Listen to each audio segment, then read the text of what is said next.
Ahora vamos a ver etiologías de hipercalemia. Entonces, etiologías de hipercalemia las vamos a dividir principalmente en 3 grupos. Uno va a ser por aumento de ingesta de potasio. La otra va a ser por transcellular shift, por un desplazamiento transcelular del potasio, o sea, cuando el potasio se va a salir de las células y va a entrar al torrente sanguíneo. Y el otro va a ser por disminución de excreción de potasio.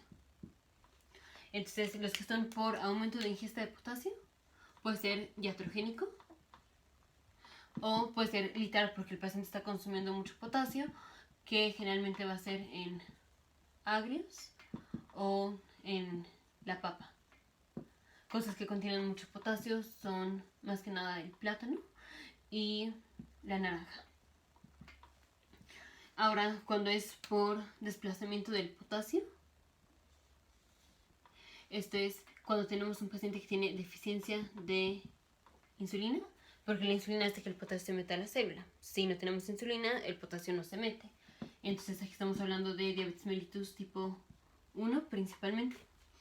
La otra puede ser ciertos medicamentos, como son los beta bloqueadores. Los beta agonistas o estimulación adrenérgica hace que el potasio se meta a la célula. Si damos un beta bloqueador, el potasio no se mete a la célula. Otra cosa puede ser dioxina. Otras cosas es la hiperosmolaridad.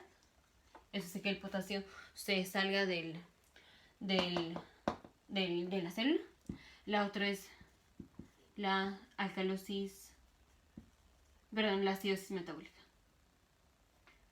metabólica. Porque en la acidosis metabólica tenemos aumento de hidrogeniones y las hidrogeniones se van a meter a la célula, y cuando se meten las hidrogeniones se sale el potasio de la célula. Entonces, acidosis metabólica. Y aquí vamos a poner un subtipo. Que van a ser la pseudohipercalemia. La pseudohipercalemia es cuando parece que tenemos un aumento de potasio, pero en realidad no.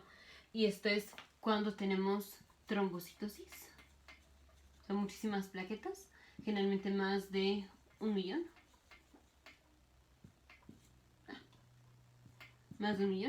O cuando tenemos leucocitosis.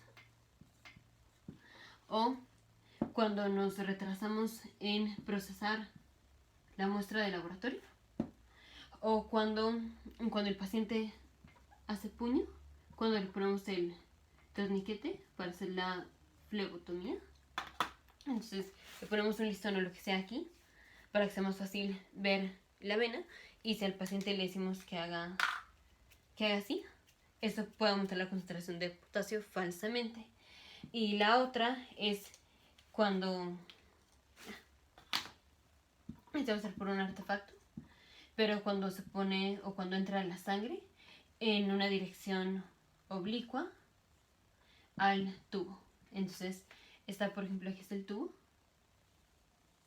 y va a entrar la sangre. Entonces se trata de que la sangre entre así, digamos, paralelo al eje mayor del tubo. Este es el eje mayor del tubo y se trata de que la sangre entre así.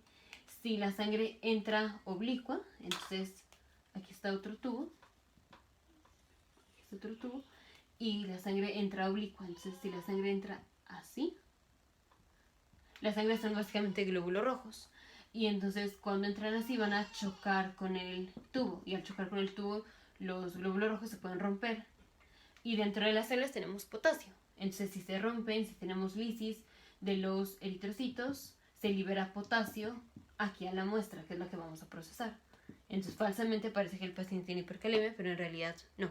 Es que hubo destrucción de los glóbulos rojos porque la sangre pasó oblicua o no pasó paralela al eje mayor del tubo. Esas son causas de pseudo hipercalemia. Ahora vamos con el otro gran grupo, que es una disminución de la excreción de potasio. Entonces, cuando tenemos disminución de excreción de potasio, puede ser por falla renal. Si tenemos falla renal, el paciente pues no puede excretar el potasio, entre muchas otras cosas. Pacientes que tienen acidosis tubular renal tipo 4, acidosis tubular renal tipo 4, o puede ser por ciertos medicamentos, como es trimethoprim, por ejemplo, o los antiinflamatorios no esteroideos.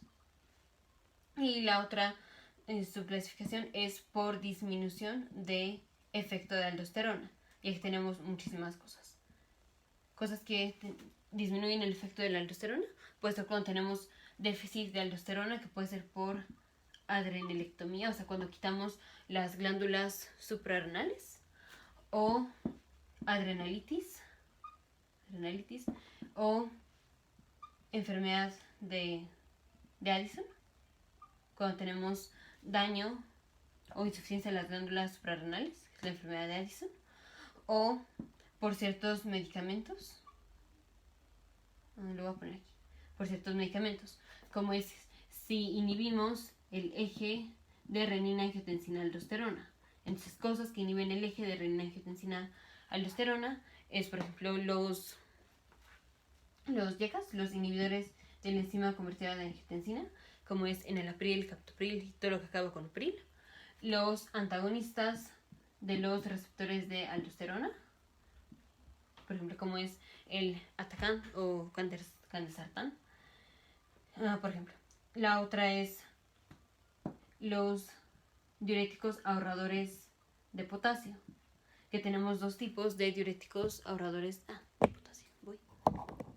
Tenemos dos tipos de diuréticos ahorradores de potasio, que son los que son antagonistas de la aldosterona, y los que son nada más los que bloquean los receptores de los canales de potasio. Entonces aquí tenemos eplerenona, espironolactona, eplerenona, triamterén y amilorida. Esos son los diuréticos ahorradores de potasio. Aquí otras cosas que disminuyen la aldosterona es la heparina. En parte no se ve bien porque la heparina puede aumentar el potasio, pero una cosa es porque disminuye la liberación de aldosterona y otra es porque aumenta la liberación de potasio. Y esas son causas de hipercalemia, entonces las dividimos en las que son por ingesta de potasio, que va a ser que el paciente consume potasio, o por iatrogenia. La otra es cuando tenemos paso de potasio desde la célula hasta el espacio extracelular, que básicamente va a ser cuando tenemos disminución de insulina, que es diabetes mellitus tipo 1, ciertos medicamentos como son los betabloqueadores, digoxina, aquí también puede ser la arginina o succinilcolina, digoxina, la hiperosmolaridad, cuando tenemos acidosis metabólica, y una subclasificación que es la pseudohipercalemia, que es cuando tenemos trombocitosis, cuando tenemos leucocitosis, cuando la sangre pasa en lugar de paralelo, pasa vertical en el tubo de ensayo, cuando ponemos torniquete y el paciente está haciendo puño, cuando nos retrasamos en procesar la muestra, por ejemplo. Y también cuando tenemos lisis, aquí otra, es cuando tenemos lisis de células o cuando tenemos daño a las células. Que básicamente va a ser rhabdomiólisis, o pacientes que están convulsionando, que tienen mucha actividad del músculo. Cuando tenemos un crush injury, por ejemplo, pacientes que tienen un choque automovilístico que les pegan o tienen un choque y se pegan en los músculos. O cuando tenemos síndrome de lisis tumoral, que ya lo vimos en videos anteriores, que muchas veces se da cuando damos tratamiento para leucemias, síndrome de lisis tumoral, por ejemplo. O en esta que ya vemos que es por ruptura de eritrocitos. Y aquí ponemos reabsorción de hematomas, o sea, por ejemplo, cuando tenemos sangrado de tubo digestivo o cuando tenemos un hematoma. Reabsorción de sangre. Y la otra es cuando tenemos excreción de potasio disminuida, que es en la falla renal, acidosis tubular renal tipo 4, medicamentos como trimethoprim o los NSAIDs, los inhibidores, los antiinflamatorios no esteroideos. y disminución de aldosterona, que puede ser por enfermedad de Addison, puede ser por deficiencia de enzimas, puede ser por adrenalectomía, puede ser por adrenalitis, puede ser por medicamentos, que son los inhibidores del EGR aldosterona, como son los inhibidores de la enzima convertida de angiotensina, los antagonistas de los receptores de angiotensina, o los diuréticos ahorradores de potasio, que son dos, los que bloquean los canales de potasio y los que son antagonistas per se de la aldosterona. Y la otra es la heparina.